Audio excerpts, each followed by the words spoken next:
Hello po guys, magandang gabi po ulit sa inyo lahat dyan mga kapatid. Ayan po, sa mga mahihilig po sa mga pampaswerte, pamproteksyon, mga bracelet tulad nito ng 10 elements. Guys, pasensya na ulit sa ating kapaligiran po ay marami pong sasakyan dumadaan. Pero po, ang ipopokus natin po guys dito sa 10 elements, kung ano po ang ibig sabihin ng 10 elemento ng bracelet na to na gawa ng gawa sa or binuo ng iba-ibang uri ng mga kahoy galing sa Mount Banahaw. Ang Mount Banahaw guys ay ito ay isa pong masasabi nating mahiwagang bundok or milagrosong bundok. Yan po guys, ito po ay marami pong kakayanan po ang ating 10 elements na binuo ng iba-ibang uri o klase ng mga kahoy pang depensa, pang proteksyon. Yan po guys, ito ay may pantaboy ng malas, pang iwas usog,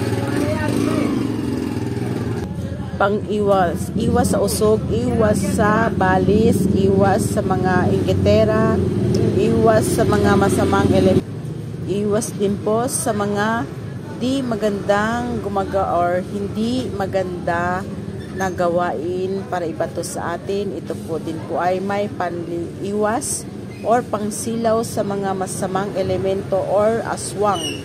Yan po guys, may pampasuko na rin po sa tao na matigas ang damdamin or kalooban para ito'y sumuko. Ang kumamelaseles naman po ay ito din po ay pamproteksyon or pampaswerte na rin po. May dalang hatid na swerte sa ating buhay. May dalang swerte sa ating buhay. Tulad na po kung kayo po ay may mga negosyo or tindahan, ito din po ay nag-aakyat ng maraming biyaya po. Ayan po, pampaakit sa mga customer. Ayan po guys. Ang kumamelaseles po, ito din po ay may hiwaga. At ito din po ay may pangkunat at kapal sa ating balat.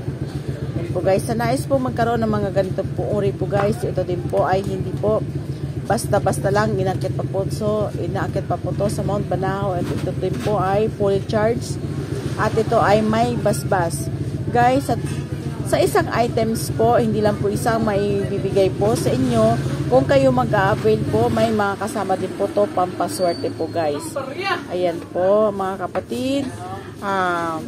Mega shoutout na lang po. At sa napadaan sa aking munting channel, paki-subscribe and like my videos.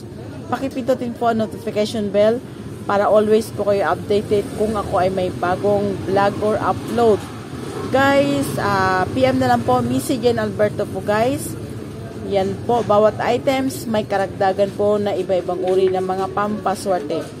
Yan po, PM na lang po, Mary Jane Alberto. Sorry po, wala na pala si Missy Jane Alberto, kundi po Mary Jane Alberto na lang po guys. Ayan, mega shoutout po ulit sa napadaan sa aking munting channel.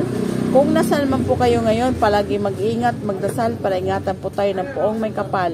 Maraming salamat at palagi po mag-ingat. God bless all guys.